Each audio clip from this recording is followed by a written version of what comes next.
లక్ష్మీ వెంకటేశ్వర స్వామి వారి భవానిక ఎరుగుండాత్మక వార్షిక బ్రహ్మోత్సవాలు తేదీ 9-10-2024 నుండి 19-10-2024 వరకే మహోత్సవాలు భవానిక దీక్షగా శ్రీ పాంచరాత్ర శాస్త్ర ఆగమనానుసారంగా వైభవపేతంగా ఏర్పడుతుంటాయి. అందులో కూడా భక్తులంతా కూడా విశేషంగా పాల్గొని అక్కడికి వస్తువులను సమర్పిస్తూ ఆనందాశ్చర్య బ్రహ్మోత్సవాన్ని పెంచుకోవడం మానవాడికి. తర్వాత అట్లాంటి స్థితిని కలిగినటువంటి వెంకటేశ్వర స్వామి అందరూ కూడా పొంగు బంగారం ఇచ్చింది. అందరూ గుర్తు తీస్తూ స్వామి కటాక్షిస్తున్నాడు. ఇదో ప్రధానంగా నాకు కృష్ణమాచార్యుడు మిగతా పరివారంతో ఈ కార్యక్రమాన్ని సుసంపన్నం చేస్తూ భక్తులు ఆలయ అధికారులు తర్వాత రాజకీయానికి అంతా కూడా అనేక విధాలుగా సహకరిస్తూ చూపడుతూ వాళ్ళకి అనుగ్రహాన్ని కోరుతున్నారు. జయ శ్రీమన్నారాయణ. రామానుజాయ నమః. వినా వెంకటేశం సదా వెంకటేశం స్మరామి స్మరామి. హరే వెంకటేశ ప్రసీద ప్రసీద. హరే వెంకటేశ ప్రేచ్ఛ ప్రేచ్ఛ. నమస్తే పదాగత్య సేవాం కరోమి. సకృత్సేవయా నిత్య సేవా ఫలత్వం. ప్రేచ్ఛ ప్రేచ్ఛ ప్రభో వెంకటేశ. అజ్ఞానాన్ విగతాన్ హరే. క్షమస్వత్వం క్షమస్వత్వం. శీర్షశైల శిఖామణే. శ్రీ భూనిరాశ శ్రీ వెంకటేశ్వర స్వామినే నమః. న్యూస్ నేను మిశ్రవంతి. సో మనం ఇప్పుడు రాజన్న సిరిసిల్ల జిల్లా పట్టణ కేంద్రంలో ఉన్నటువంటి శ్రీ లక్ష్మీ వెంకటేశ్వర దేవస్థానం వద్ద అయితే మనం ఉన్నామండి. సో నిన్నటి నుండి అయితే మనకు పూజా కార్యక్రమాలు కూడా జరుగుతున్నాయి. బ్రహ్మోత్సవాలు నిర్వహిస్తున్నారు ఇక్కడ ఉన్నటువంటి అధికారులు. సో ఒక్కసారి మనం సార్తో మాట్లాడదాం. యువ గారు కూడా మనతో పాటు ఉన్నారు కాబట్టి యువ గారు మారుతిరావు. సో ఒక్కసారి మొత్తం మాట్లాడండి. చాలామంది కూడా భక్తులు వచ్చేస్తుంటారు కాబట్టి వాళ్ళకి ఏ విధంగా ఏర్పాట్లు అయితే చేశారు, పూజా కార్యక్రమాలు కూడా ఏమేమి నిర్వహిస్తున్నారు అనేది వారి మాటలో ఒకసారి తెలుసుకునే ప్రయత్నం చేద్దాం. హలో సార్, నమస్తే. నమస్తే అండి. శ్రీ లక్ష్మీ వెంకటేశ్వర స్వామి దేవస్థానం సిరిసిల్ల పట్టణం నందు శ్రీ స్వామివారి బ్రహ్మోత్సవాలు ప్రతి సంవత్సరం మాదిరిగానే ఈ సంవత్సరం కూడా ఆశ్వీజ శుద్ధ సప్తమి నుండి ఆశ్వీజ బహుళ విధియ వరకు 11 రోజులు బ్రహ్మోత్సవాలు అత్యంత వైభవంగా నిర్వహించబడుతుంది. ఇది తిరుపతి దేవస్థానం మాదిరిగానే ఇక్కడ కూడా వాహనాల సేవలు పూర్వవీధుల గుండా తిరుగుకుంటూ మాడవీధుల చుట్టూ తిరిగి స్వామివారు ఆలయం వేచి ఉంటారు. ఈసారి తేదీ 9-10-2024 నుంచి 19-10-2024 వరకు ఈ స్వామివారు బ్రహ్మోత్సవాలు నిర్వహించబడుతున్నవి. అందుకు గాను ఈ బ్రహ్మోత్సవాలకు కావాల్సిన ఏర్పాట్లు మాత్రం పూర్తిగా కంప్లీట్ అయినవి.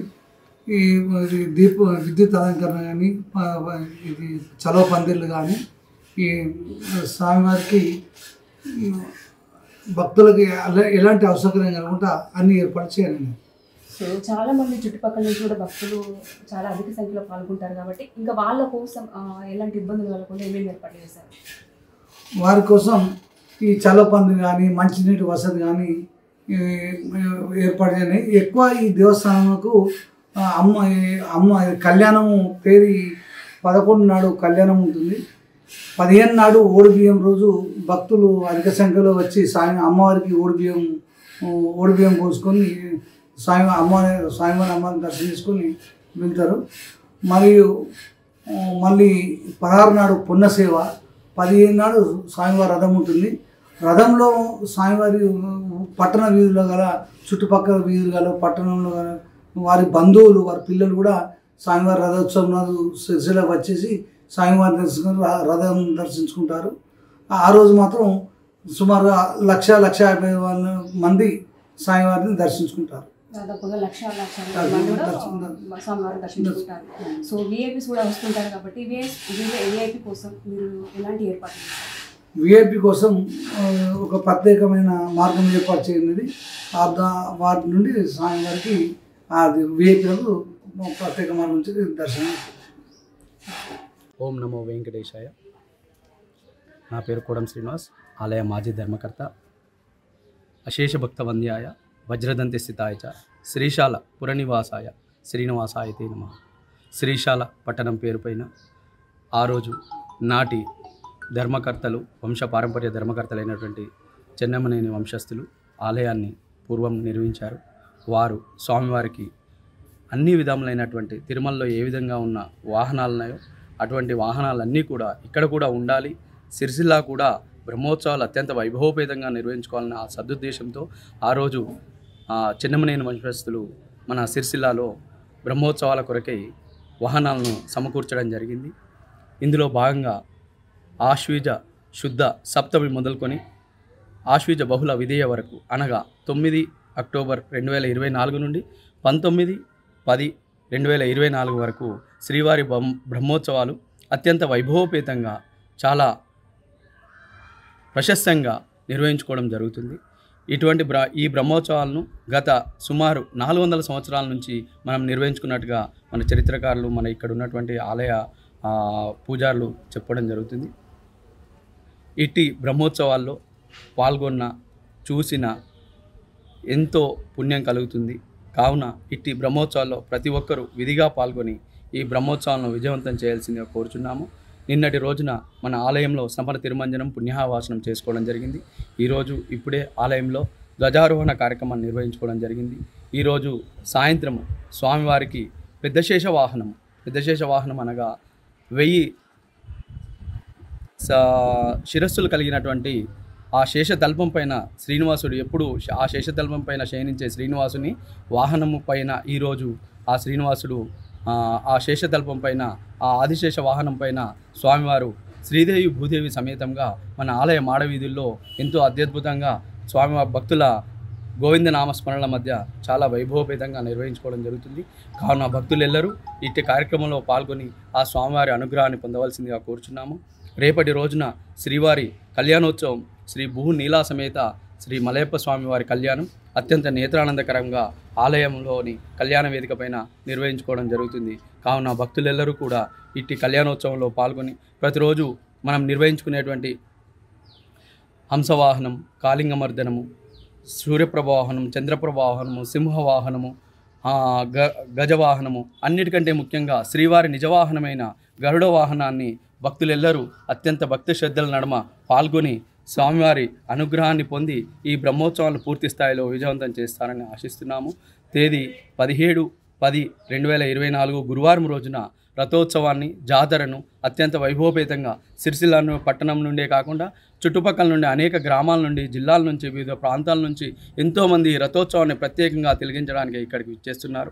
వారందరూ కూడా స్వామివారి అనుగ్రహం ఉండాలని కోరుకుంటున్నాము. ప్రత్యేకంగా చెప్పాలంటే ఇది మన భారతదేశంలోని అతిపెద్ద రెండో కొయ్య రథమైనటువంటి మన సిరిసిల్ల రథోత్సవాన్ని కనులారా తిలకించాలని ఎంతోమంది భక్తులు భావిస్తారు. భక్తుల ఆనందం చూడాలంటే ఖచ్చితంగా రథోత్సవంలో పాల్గొనవలసిందే. కావున భక్తులెల్లరూ 17/10/2024 గురువారం రోజున నిర్వహించుకునేటువంటి రథోత్సవం జాతరలో భక్తులెల్లరూ అత్యధిక సంఖ్యలో పాల్గొని స్వామివారిని రథం పైన దర్శించుకుని స్వామివారి అనుగ్రహాన్ని పొంది సాయంత్రం 4 గంటలకు ఆలయ మాడవీధుల్లో జరిగేటువంటి రథోత్సవ కార్యక్రమంలో పాల్గొని భక్తులెల్లరూ ధన్యులు కావాల్సిందిగా కోరుచున్నాము. అలాగే రథోత్సవానికి సంబంధించి మన ఆలయ కార్యనిర్వహణాధికారి మరియు సిబ్బంది అందరూ కూడా ఉత్సవాల కొరకై మంచి ఏర్పాట్లు చేస్తున్నారు. భక్తులకు మంచినీటి వసతి అయితేనేమి, మెడికల్ క్యాంప్ అయితేనేమి, పోలీస్ బందోబస్తు అయితేనేమి, మరియు ఎటువంటి అవాంఛనీయ సంఘటనలు జరగకుండా పోలీస్ బందోబస్తును కూడా ఏర్పాటు చేసుకోవడం జరుగుతుంది.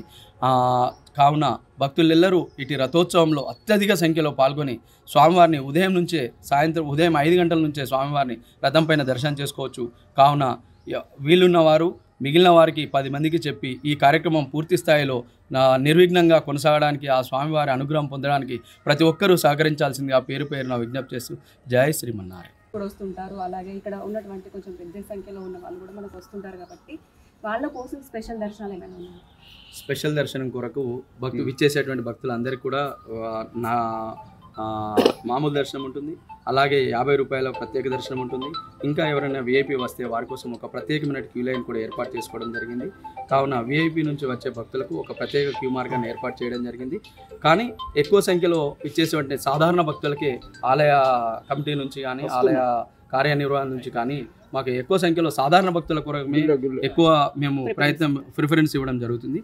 కావున విఐపి కోసం ప్రత్యేక లైన్ అయితే ఒకటి ఏర్పాటు చేసుకోవడం జరిగింది. అలాగే మనకి భక్తులు అనే వాళ్ళు చాలామంది వివిధ అంటే ఊర్ల నుంచి కూడా వస్తుంటారు కాబట్టి మహిళలు ఎక్కువ ఉంటారు, అలాగే చిన్నపిల్లలు ఎక్కువ ఉంటారు, వృద్ధులు కూడా ఉంటారు కాబట్టి వాళ్ళు కూడా కొంచెం ఇబ్బందికరంగా ఉంటుంది. వాళ్ళ కోసం ఏమేమి ఏర్పాట్లు చేశారు?